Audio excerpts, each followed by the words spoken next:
All right. Thanks for joining me for Real Talk NFT. As you know, I'm your host, Brian. You know my amazing co-host, Joe. And we have a really special guest here today. Rusty Matveev is the Chief Strategy Officer of Calaxy. Calaxy is a next-generation social platform redefining the creator-fan relationship. Rusty, really appreciate having you on today. How you been? Doing well, guys. Thanks for having me. Appreciate it. Excited to be here. Yeah, so definitely getting started. We were taking a look at your platform. Definitely a great looking website, building it out quite nice. But if you wouldn't mind just giving us a little brief background, maybe of your history in Web3 and your history with Calaxy would be great. Yeah, absolutely. Again, good morning, good afternoon, good evening, depending on when everyone's listening. My name is Rusty Matveev. I'm the Chief Strategy Officer of Calaxy. As you mentioned, we're a combination of a next generation social platform as well as the wallet of the future, if you will. We're kind of like a utility built wallet that you can actually use and do something with is a decent way to put it.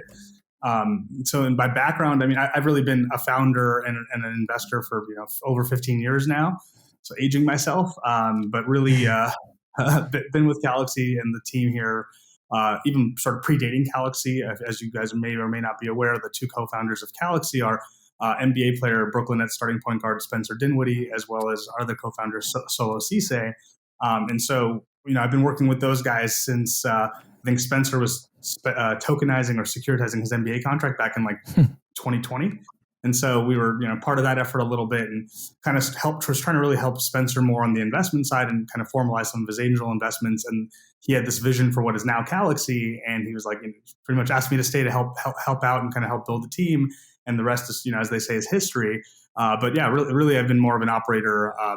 So jumped into the investment side back in 2016. But, I would say a lot of failures, but good learnings and a couple of key successes. And then the Web3 question, I was really I was aware of Web3 from back in probably 2015, 2016, and really before that in terms of being aware. I crossed paths with looking at things like CryptoKitties back in 2016, 2017, which was just, as you laughed there, right? It was a pretty interesting moment to see people spending 6 and even 7 figures on digital cats. But it was eye-opening, right? And then also I was at Madison Square Garden Ventures at the time, and we were getting a lot of inbound from people like Consensus and just, looking at use cases for what Web3 can do for as a venue operator from the entertainment side, NFTs as tickets, things like that. So I've really been kind of on the periphery since that time frame, and then really dove head first from I would say 2018 with jumping with Spencer and Solo with a lot of these efforts that are going on now. Awesome, good stuff. Thank you for that background. Tell us about Calaxy, how you're trying to reimagine and redefine this creator-fan relationship. Really interesting. Yeah, Calaxy is a really unique blended thing from the standpoint that we are, yes, we're a product that's for the creator economy, as you mentioned in the intro, that we're really tackling the creator fan engagement aspect. At the same time, we see ourselves now, especially as what we're calling a social wallet. And really what that means is even us people in the Web3 space, we know the friction and the sort of cumbersome aspects of wallets and really just kind of Web3 overall, not even just specifically wallets. And we, through UX and through our vision and through our design-led team here, we're really envisioning how do we make it easy for everyone to use. That's sort of first and foremost. That was some of the origin. So the look and feel of our application and the entire experience you'd have through it is very Web 2, right? We put all the Web3 stuff deliberately, intentionally under the hood, if you will, and allow people to really be familiar, especially sort of mainstream audiences, really be familiar, right? It's going to look and feel like Instagram, like Twitter, a lot of the social aspects, as well as marketplaces that we're used to, whether it's, Cameo or other places like that. And then on top of that, we took, we said, hey, we're in the middle of this, this ecosystem, right? With creators and brands and users and so on. How do we build much more utility into things that actually makes this a useful wallet? And so that's really our mission, is to be the most utilized, useful wallet that people are actually to check every day and use every day. And it's not just because they're checking a balance or we don't do trading or any of that kind of stuff, but there will be a world where you might be able to, we're going out for pizza and you can, you could buy your pizza or split it with your friends or whatever based on just utilizing the app. So we're really kind of trying to get right into the middle of an entire ecosystem of being able to touch kind of something for everyone, if you will. And it looks like you're only on mobile right now, correct?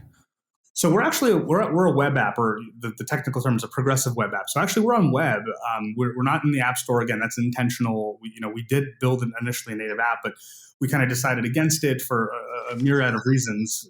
Some of the Apple stuff, some other things, but really it's just as simple as going to Calaxy.com. But because of the progressive web app aspect, which technically doesn't matter for mainstream users, everything acts like an app. It feels like an app.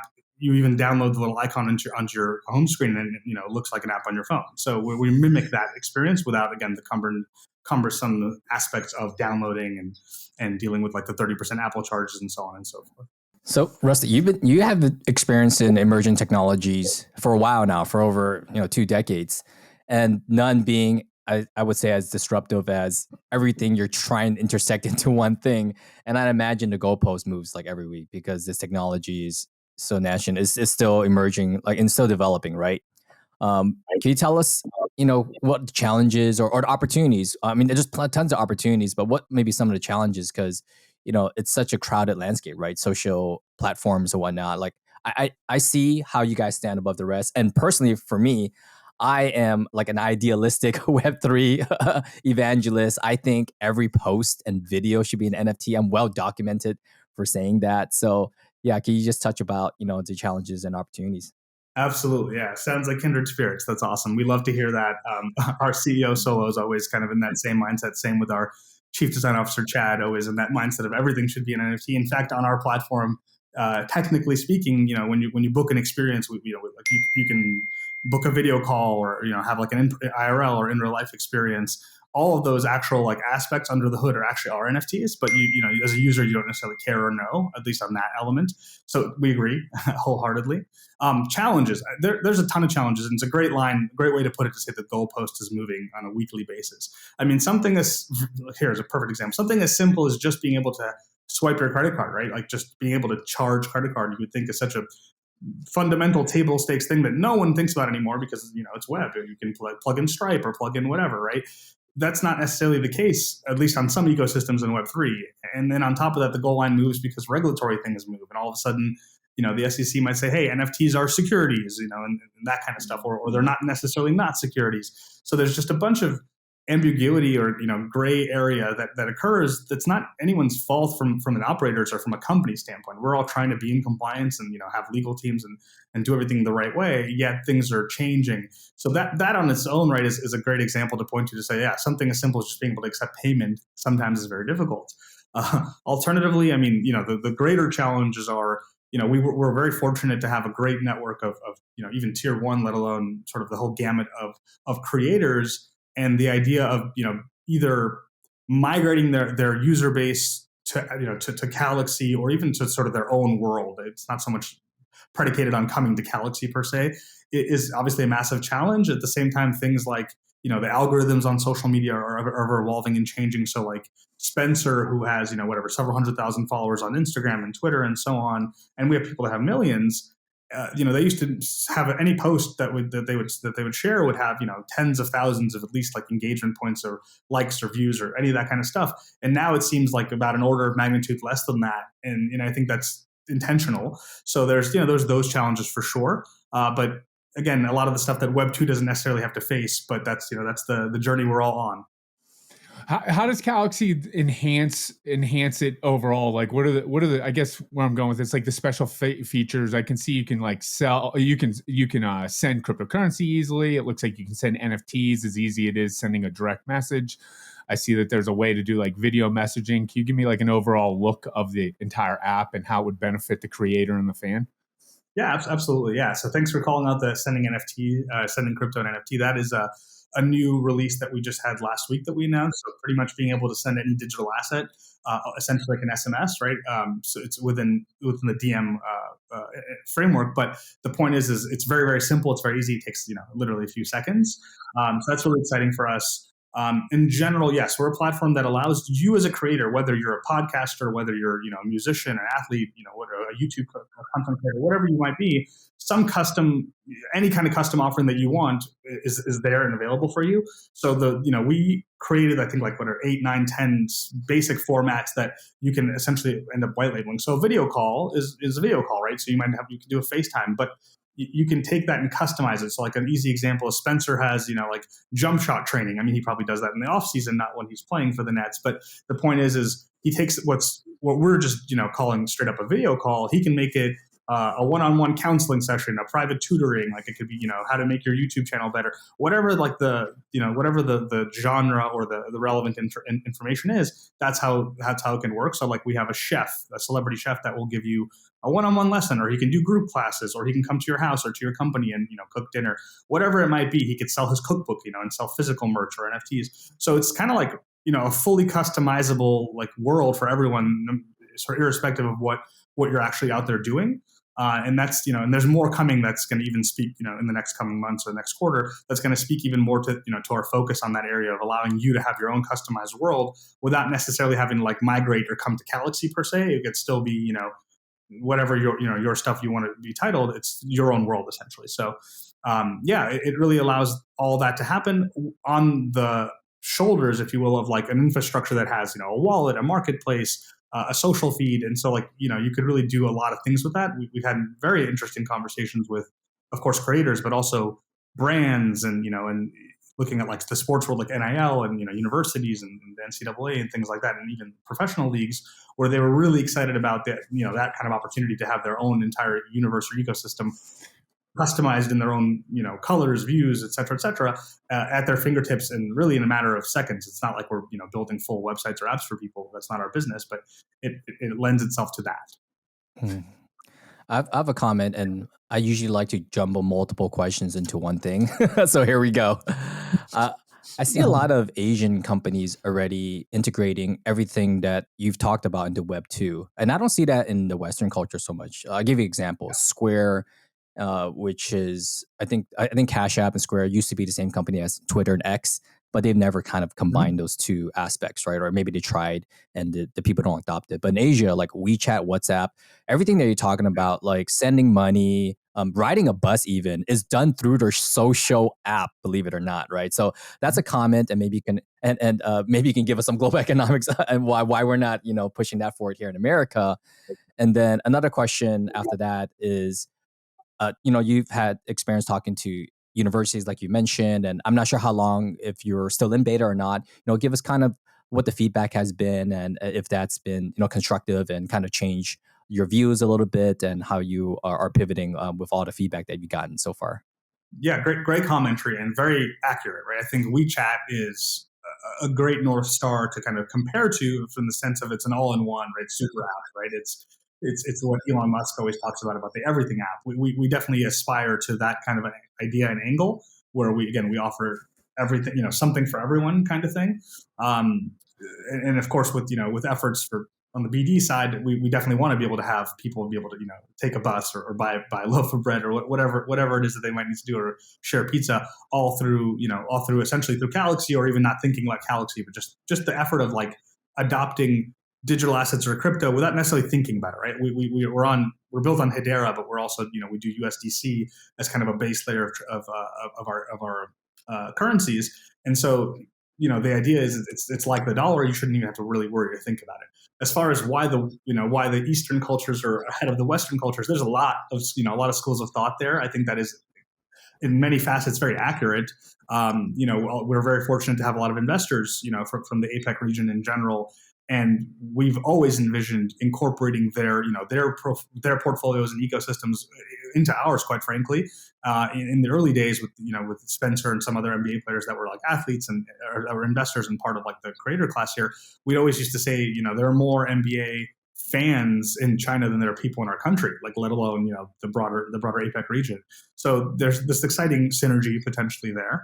And then as far as the adoption curve of technology, I mean, it just so happens, even things like, if you've been to Korea, or like, the Wi-Fi is everywhere and it's much greater speeds than what we're all used to. And things like that are just kind of inherently there in their culture versus what's going on in ours. And even the acceptance and the adoption of crypto, since this is a Web3 focused podcast, that's a big difference too, right? I think most people in the U.S. don't really aren't really thinking or know about crypto or anything in that world, whereas on that side of the pond and world they do. And so that's a big difference. And I think, for us, we see it as an opportunity to catch up, and looking at things like WeChat, it's a proof point, to point to and say, look, this is this is clearly happening here, and there's a huge demand, and it's very successful, et cetera, et cetera. It almost feels like it's a perfect storm.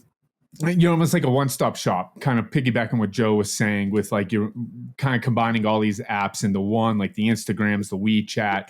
What are your thoughts on like the social fi networks like Friend Tech that kind of popped off in the past few months? It almost feels like you're combining that technology with, and it's an even better technology than what Friend Tech came out with, and almost making it like an Instagram version. We'd love to know your thoughts there. Yeah, again, very good call outs and on point. We look at Friend Tech, we look at things like that and Instagram. I wouldn't say every day, but essentially it's in our minds every day. We've been building for quite a long time, and we've had some evolution of our product and our vision. It's been more than a couple of years at this point, which is pretty unique. So we've had the benefit of like looking at when BitClout was coming out, and looking at things like FanHouse and other groups that have sort of risen and fallen over the last couple of years in this difficult market. So we look at it for learnings, right? We want to learn from the successes and the failures of others. We want to understand the market and the demand and where those things lie. And I think again we have a really unique perspective and unique like position in the market by virtue of the co-founders being who they are. They have this like element that you couldn't really buy into, right? They're sitting inside the circle of creators that if I was the founder or if our CTO was the founder, we wouldn't have access to that, right? Even if we had like large funding, sure, you could pay to play sort of for anybody to some to a certain degree, but like you're not really getting true feedback and true like buy-in. Whereas we've had hundreds and hundreds of creators buy into us, give us incredible feedback and insight that that I think others would would pay like a lot of money for, let alone like would be very, very valuable. So again, I think that gives us like this, hopefully this at least initial advantage to be able to serve the market better, right? But again, both sides of it, or all three sides of it, if you're including brands and companies there, that is just different from others. Yeah, I mean, I think that's again a fair call out, and I think that's how we see it. And also we're very collaborative, I would say. Like while there might be things that look like competitors, we're eager and open to work with everybody, including everything from like other chains to like when we were a social token project, even to this day, like we'll happily work with social tokens and accept more and more, kind of like we want to be ubiquitous. So we'll work with all. I might have missed it, or I think you said, did you say something about Hedera? What's your, just like looking under the hood? I mean, not to confuse everybody that's watching the podcast here, but I would love to know like what blockchain that you're on and how you look to develop that further. Yeah, absolutely. So we're built on Hedera, right? So we're natively built on the Hedera ecosystem. It was a deliberate and intentional decision. We had, I think, our choice of all, kind of all the chains in the early days when we were just kind of looking at where to build on. I think Solo and Spencer decided on Hedera for, again, a good variety of reasons. I think like they're kind of, in my opinion, again, personal opinion, they're very much a sleeping giant in the space, right? Like people may or may not be aware of them or aware of HBAR, their digital asset, their currency, but if you actually look a little bit deeper and look at who their governing council is and what kind of entities are involved, it is pretty like impressive, and you'd be very surprised to see like people like Google and Boeing and very large companies that are part of their governing council. So I think like that's among the numerous reasons that why we chose them. Furthermore, we're looking at this, we want to be interoperable, and at the same time we want to be able to like to really grow to each community. So like if we go to Flow or Polygon or Ethereum or whatever, we want to have the exact same experience that we offer, now to any chain, and have it be, again, very frictionless, very easy to sign in, very easy to like not even think about the fact that you're going over a bridge or doing anything, wrapping anything. Like that stuff's just not present in our UX. It doesn't need to be. At the same time, if you're into that, you can customize your experience to to be able to see all that stuff that's under the hood now. I can unpack further, but that's hopefully that kind of addressed what you're asking. Yeah, that's great. That answered the question. So what's the security like whenever you're sending like a peer-to-peer NFT through something as easy as a DM? Curious how that all breaks out. Yeah, it's a great question. Obviously, I'm full disclosure, I'm obviously not the chief technology officer. Security is a focus. That was primary in the planning and architectural phases of everything, right? So it is very much on the forefront and top of mind, but we're also utilizing, again, the infrastructure of Hedera, which is born out of like the DoD, and I believe, if I'm not misquoting, but born out of like that kind of infrastructure. They're essentially like I don't want to misquote again, but they're like blockchain or distributed ledger for enterprise. So like that's in their DNA. For Google to use, a blockchain technology, that's already like, you have to assume that that's part of it. So, we definitely rely on that. At the same time, we have a very strong engineering team with years of experience across a whole, gamut of sectors, including, security.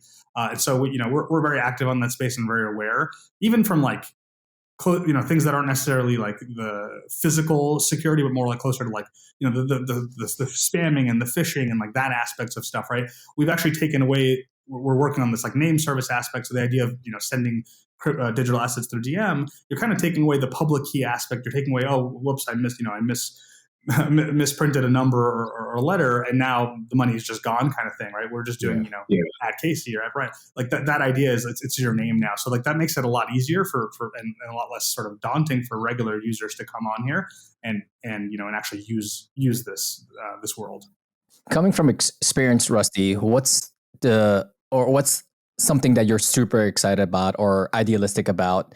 I'll go first. I'll give you an example. I want a world where one day, we have NFTs and we don't have to bring out our airplane tickets. They could just scan my body. And so what's something that, bring it down to earth a little bit more, that you're working on with a Calaxy that you're super excited about, or that you want to see come to fruition? Because I find those things really exciting. No, for sure. Funny, again, small world, kindred spirits here, because I in my past, working at places like Madison Square Garden, which obviously the owners of large venues, and MSG Sphere going on in Las Vegas, and prior to that, actually did very specific work for the airline and travel industry, where that was exactly my vision. Was your face is essentially your ticket, right? You can walk through a venue or through an airport, and it's all ubiquitous. It knows who you are, all the way to the point of I helped invest and found technologies that were essentially a video and audio stream just to you as you walk through around anywhere. So imagine you're walking side by side with hundreds of people in an airport or in a venue, and you're getting your own voice in English and Spanish and Mandarin and in any language, and it's just to you and it doesn't disrupt anybody else. So like that is a really exciting world for me, where like, kind of like Amazon Go, like if you're familiar with that whole concept, where you walk into a store and you walk out, you don't have to stop to pay. It just, it just gets taken care of in the background. I'm definitely excited about that. That's a little macro. On the Calaxy front, I've always been very curious and excited to see what use cases. I'm going to call them creators, but to me, creators are brands are creators. It's very much one and the same to me. Very curious and excited to see what use cases creators will start like just putting out there, creators and businesses alike, because we're just giving you like the tools, right? You can go do whatever you want. Like I mentioned earlier, there's comedians and chefs and podcasters and athletes and people that are like The Bachelor or Dancing with the Stars winner, and like people like that can offer just such a wide variety of things, and it's interesting to see how people engage with their communities. They know what their communities want. And so they're just touching base with like their super fans. And I could even see this extend to like, Comic-Con and like 90s Con and all these things that have fandoms. And now you have your own world. So we're taking kind of like, you mentioned Friend Tech earlier and some other things, like taking Reddit and subreddits and Discords and all those kind of worlds and sort of putting them together and adding this beautiful layer of like, 3D, 4D in terms of like the social experience. So making it all very, very easy to navigate and not feel just like a chat room of, 1999 kind of thing. So yeah, among many other things, that's definitely what I'm excited about. Yeah, I love that. I love the user interface and just I shouldn't say the ease of onboarding, I should say. Misspoke that with user interface, but the ease of onboarding, you're just combining all these aspects that in Web3 are a little confusing for everyone. Just to sign up for like a decentralized wallet can be daunting for somebody, or sending an NFT. Did I get the code right? Did I get the address right? So it's great to see that you're kind of combining all this into just a nice user interface where it's, easy for creators and brands to interact. What advice would you give any brand or creator that wants to launch on Calaxy, how they would, leverage the platform, start, messaging, building their fan base, anything that you could give the audience a shout out there for? Yeah, again, thanks for the lead up of a layup, right? I think for the assist, I think, like there should be no reason to have, not to say that people are necessarily intimidated, but like having had many, countless conversations out there with more of the Web 2 world, people are in fact intimidated, right? Like, what does that mean? How do we know? Accounting, legal, like there's all these aspects that like, you maybe don't think about as you're sort of preparing to like venture into this world, let alone even at the individual creator level. Like that's a risk too, to like all of a sudden communicate on a new channel or any of that kind of thing. You don't want to alienate fans. You don't want to have, friction or work for your fan base to go do. At the same time, the advice I would give is essentially like add it to the arsenal, right? Like meaning, you're already doing the exact same work to post on, like, let's say, if you're talking about at least creators, right, to post on Twitter or Instagram or any of these platforms. For the most part, you're doing kind of the same legwork, and then you're just, printing it. Or if you have an agency that's doing it for you, I would say, adding us to the mix, and then hopefully we prove ourselves to you and win out just in terms of the usability and the functionality of the tool sets that you love, and become an evangelist organically without us ever necessarily, speaking with you, because the tool just works so well for you. So that's definitely one of the things I would would encourage, is sort of, of course, to just try it. Obviously I'm biased. Alternatively, I mean, for the brands of the world, it's a whole different can of worms. But for them, it's like this again. I think of it as almost the future of loyalty and the future of advertising, like loyalty 3.0, if you will, and really just like kind of give them this nirvana vision of like, what do you actually want to accomplish, and we could show you, at least partially show you exactly how that can happen in a totally different way that's way more engaging, way more direct, and you sort of either cut out middlemen or are able to offer more value directly. There's just, it's hard to speak about it in abstracts, although, I can give you 1,000 use cases. But I would just say it's a lot. It's sort of taking the leap and kind of being eager to just try it, and then having the faith that people will actually, do it. Like I think if you provide the right value and the right incentives, your users will follow you. If content is king, especially for creators, again, if content is king, you the creator are in charge of that. And so like people will follow you. It doesn't matter what platform you're on. And there's a lot more value to be extracted, quite frankly, both like tangible and intangible by doing it this way. Yeah. We're finally, at least up here in the Bay Area, we're finally starting to see business use cases roll out, like actual ROI increases with, the adoption of Web3. So, having tools, social media, to able to just pair with what they've already built, I think that's very, very important. So I'm excited to see kind of like this new age of NFTs. We are an NFT focused podcast versus, nothing wrong with profile pictures and artwork, which we both love. But having actual use case, economic impact, and just benefits for the community, I think that's impactful because, we're giving away our information to Facebook, and they had that whole lawsuit, right, with data. Same thing with Instagram. There really hasn't been any innovation. It's been the same thing. We don't own any of our information. That's why I'm so bullish on just everything being an NFT. And in the future, we gotta do this podcast on Calaxy, don't we? Yeah, absolutely. Love it. No, I think those are, again, I keep saying this over and over again, but I should have known that ahead of time. I listened to a few of your podcasts ahead of this conversation, and you guys are obviously, you're on it and you get it. I think like we love the idea of ticketing. We love the idea of the royalties and being able to sort of continuously benefit off of whatever this NFT is. And again, utility is everything. So those use cases that you're talking about, absolutely right. I think that we keep seeing in the news everything from like, Adidas having an NFT marketplace, or like Disney coming out with their Disney Pins collection. There's so much that we're seeing, and it seems a little like almost sometimes even I think our marketing director was saying too on the nose of like a collectible, a digital collectible. Like here's a sports car, right? And like that use case is great, and there's definitely fans that want that and need and can have it, but it can be broadened up with like just light tweaks. It can be broadened and open to like new people and not just exclusively super fans that could really dive in and like, just by virtue of getting some kind of like opportunity to win something. Like, again, not even, those are not novel concepts, but just like mixing some of the sort of like Web 2 and Web 3 ideas of what it is to like, to market or to, attract users and make the NFT just the delivery mechanism, again, making it so like that's not the difficult part. It's just it's built into your like, the same way you might get cash back on your credit card or whatever it might be. It's the same kind of elements, So like, I think you're right. Utility is everything. Last question I have, and I saw it on your website. Do you have a token, or are you launching a token? Yeah, yes, there is a token. Is that a loaded question for you? I think towards the path of decentralization, right? There was a foundation that was launched that's called the Creators Galaxy Foundation. It's a separate entity of Calaxy. No one at Calaxy has necessarily anything to do with the foundation anymore. It's been properly decentralized. There's stewards. There's a whole whole group of entity there. The token is the CLXY token. It can be and it is utilized On Calaxy and hopefully other projects in the future, the Creators Galaxy protocol is a protocol. It's like on top of Hedera. And so essentially, things like, well, of course, you could send crypto, through DM on our platform, so you could send CLXY to each other if you wanted to. But also, it serves as things like gas fees and also things like governance within that ecosystem. And so, if as long as you're a CLXY holder, you can make proposals and vote on things and so on and so forth. So yes, there is, but it's not. It's like one layer removed from actual Calaxy proper. To get a little technical. Yeah, I love what you guys are building here. My wife has a online business, and she derives most of her business and followers, tens of thousands of followers, on Instagram. And I'm always kind of chirping her, like, hey, we need to get involved with Web3. We need to make some of these things NFTs. So I am absolutely going to get her to sign up on Calaxy, because I'm always pushing. I was like, content's king. Like, you want to be on YouTube, you want to be on Instagram, you want to be on as many available content sites, and her followers, just like you said earlier, migrate to where she goes. Mm-hmm. If she started doing stuff on Calaxy, what was the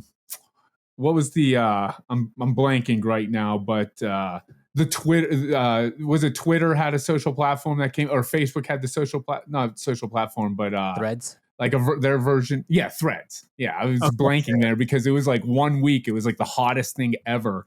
And I was like, just make a Threads account, see what happens.